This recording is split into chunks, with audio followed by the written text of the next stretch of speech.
EVM पे हम बहुत बड़े लड़ाई लड़ने वाले हैं। ईवीएम पर, हाँ, हाँ, मैं याद दिला रहा हूँ ना, मैं याद दिला रहा हूँ। ये तो देखो, ये ईवीएम पे हम बहुत बड़ी लड़ाई लड़ने वाले, क्योंकि ईवीएम पे एक जो बहुत महत्वपूर्ण सवाल है वो ये है कि ईवीएम यहाँ से रिलीज हो जाती है इलेक्शन कमीशन से बहुत दिन पहले। 141 मेंबर ऑफ पार्लियामेंट को सस्पेंड करके कानून बनाया सरकार ने उस दिन। वो बिल को जो है ना, उसको कानून का रूप दिया कि जब नियुक्ति होगी इलेक्शन कमिश्नर की तो चीफ जस्टिस नहीं रहेंगे, क्योंकि ये जो आज चीफ जस्टिस बैठे इन्हीं के नेतृत्व में ये इलेक्शन होना है।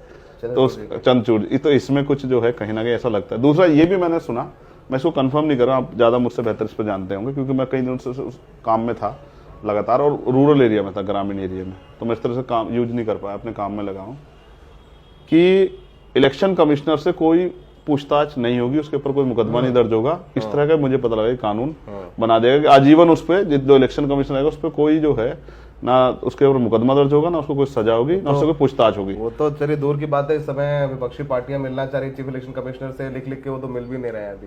देखो, इसमें ये समझना पड़ेगा कि इलेक्शन कमिश्नर की नियुक्ति सरकार कर रही है, जब तक सरकार कर रही है तो वो सरकार, और जब उसको इतनी छूट दे दी, कोर्ट नहीं सुनेगा, सुप्रीम कोर्ट में गए मामला ईवीएम को लेकर के। अब ये सुप्रीम कोर्ट के ऊपर प्रश्न चिन्ह खड़ा हो गया कि सुप्रीम कोर्ट अपने आप को साबित करे कि वो कॉन्स्टिट्यूशनली जो है राइट्स जो उनका बचाव करेगी, और देश में हिटलरशाही का मतलब तानाशाही को बढ़ावा नहीं होने देगी, डिक्टेटरशिप को बढ़ावा नहीं। ये आज सुप्रीम कोर्ट में बैठे जजों को इस देश के लिए सुनिश्चित करना है, उनको साबित करना है खुद को कि भाई हम यहाँ बैठे हैं तो हम जो अपनी पावर का यूज करके इस डिक्टेटरशिप को रोकेंगे। तो ईवीएम पे हम लोग बात करते हैं, ईवीएम यहाँ से रिलीज हो जाती है, लेकिन असल ईवीएम जो है प्रोग्रामिंग कब सेट होती है, आप ये देखो, जब नॉमिनेशन हो जाता है, नॉमिनेशन के बाद नाम वापसी हो जाती है, और तब जो प्रत्याशी बचे रह जाते हैं और वो किस किस सिंबल पे लड़ेंगे और कहाँ कितने प्रतिशत लड़ेंगे, ये फीडिंग उसमें होती है।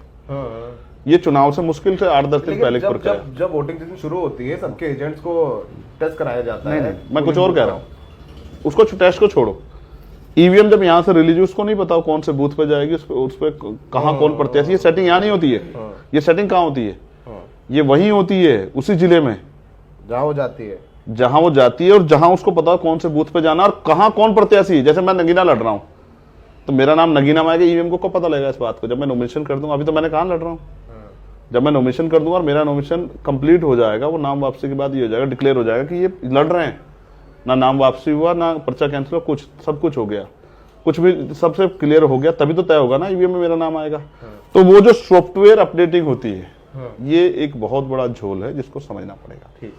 तो दो चीजें अभी हो रही है, एक तो सॉफ्टवेयर अपडेट, क्योंकि इसका मतलब सॉफ्टवेयर अपडेट होता है ना, क्योंकि इलेक्शन 10 दिन पहले ये करना पड़ता है सब कुछ। दूसरा, जो कई हिस्सों में चुनाव हो रहे हैं भाई, 1-1.5 महीने में चुनाव होता है पार्लियामेंट का 7 चरणों में, तो जब आदमी 40-45 दिन इंतजार कर रहा है, 2 दिन और इंतजार कर ले, किसको जल्दबाजी? पहले जिसने पहले दिन वोट कर दी वो तो 40 दिन इंतजार कर रहा है, 2 दिन और इंतजार कर लेगा। तो इसमें जो ईवीएम बदली जाती है, ये एक बहुत बड़ी आंदोलन कैसा होगा आप लोगों का? ऐसा होगा जैसे दिल्ली वाला हुआ था, जिसके बाद सरकार को मुझे पीटना ही पड़ा, बहुत लाठी खाई थी आपने, मुझे याद है। कोई फर्क नहीं पड़ता, कुछ भी करना पड़े इस देश की डेमोक्रेसी को बचाने के लिए, लाठी खाने के लिए तैयारी रहते हो इस देश की डेमोक्रेसी संविधान को बचाने के लिए, लोगों के विश्वास को कायम रखने के लिए कोई भी कीमत चुकानी पड़े, हम उस चुकाने के लिए तैयार हैं। क्योंकि जब हम बात करते हैं ना शहीद भगत सिंह की, तो फिर लाठी से डर नहीं लगता है। जब बात करते हैं देश के क्रांतिकारियों की, तो लाठी से डर नहीं लगता है। और जब आप बात करते हैं सत्ता के दमन के खिलाफ लड़ने की, तो याद करो वो क्या हालात होंगे जब डॉक्टर अम्बेडकर इन हालातों में लड़ रहे थे, और कई जगह उनको जो है, जब साइमन कमीशन का उनको स्वागत करना था, और देश में साइमन कमीशन के खिलाफ सब लोगों ने लहर चला रखी थी। तो अपने हितों को किस तरह से प्रोटेक्ट करना है किसी भी आलोचना को सहने के लिए, ये डॉक्टर अम्बेडकर से हमें सीखना चाहिए। स्टैंड लेने के लिए फिर किसी चीज की जरूरत नहीं है। तारीख बताएंगे कब से शुरू करेंगे? तारीख बता दूंगा तो होते उससे पहले जेल में आंदोलन करके जेल में जाऊं तो ज्यादा अच्छा। तो ये देखिए, रेड माइक पे हम लोग बहुत अनफिल्टर्ड टाइप बात करते हैं चंद्रशेखर से बड़े, आज बहुत इतने इंटरव्यू के, लेकिन इतना खुल के बात जो है मैंने सवाल थे चंद्रशेखर जी। तो बहुत बढ़िया बातचीत है। मैं कहता हूँ रेड माइक के हर इंटरव्यू देखिए, पर ये इंटरव्यू बहुत विशेष रूप से देखिए, क्योंकि आपको समझ में आएगा कि तमाम उन मुद्दों पर जिन्हें आप टीवी पर देखकर अपनी राय बनाते हैं, उनसे जुदा भी एक राय है, क्योंकि वो काउंटर नैरेटिव या उसका काउंटर जवाब, लॉजिकल जवाब आप नहीं सुन पा रहे हैं, देख पा रहे हैं। तो उसको समझने जानने के लिए इंटरव्यू जरूर देखिए। हमेशा कहते हैं चंद्रशेखर जी, आगे भी कह रहे हो लाठी खाने को तैयार हो, आंदोलन करने को तैयार हो, अभी चुनाव लड़ेंगे, सब इनका साथ देंगे नहीं देंगे एक बड़ा सवाल है। अब आगे इनसे बात करते रहेंगे। लोकसभा चुनाव में नगीना से इनकी दावेदारी है। अब केंद्रीय चुनाव चिन्ह इनका है, तो ये जाति से ऊपर उठ के, बाबा साहब ने भी अपनी किताबों में लिखा कि जिस दिन देश के लोग जाति से ऊपर उठ के मुझे देखेंगे, मेरे देश के प्रति समर्पण को देखेंगे, मेरे संघर्ष को देखेंगे, उस दिन लोगों को मुझसे प्रेम हो जाएगा। मुझे भी, जब आपने कहा ना कि साथ देंगे नहीं देंगे, जिस दिन मुझे भी लोग जाति से ऊपर उठ कर प्रेम हो देखेंगे जाएगा आपसे। और ये महसूस करेंगे कि वो आदमी करना क्या चाहता है, तो मुझसे प्रेम लोगों को हो जाएगा।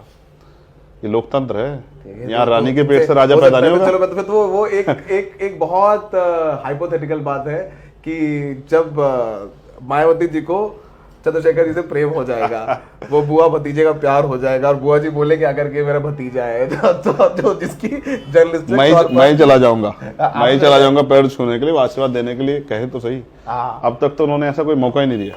तो ये इंटरव्यू यही खत्म करते हैं। इंटरव्यू देखने के लिए सागर जी कैमरे में बहुत मेहनत की, उन्होंने इतना लंबा इंटरव्यू हाथ बढ़ के रखा। तो आप इंटरव्यू जरूर देखिए और बहुत जरूर शेयर करिए। और मैं अमूमन कहता नहीं हूँ ये, लेकिन इस इंटरव्यू के लिए कह रहा हूँ। मिलते हैं नेक्स्ट वीडियो में, तब तक के लिए बाय। जय भीम, जय संविधान।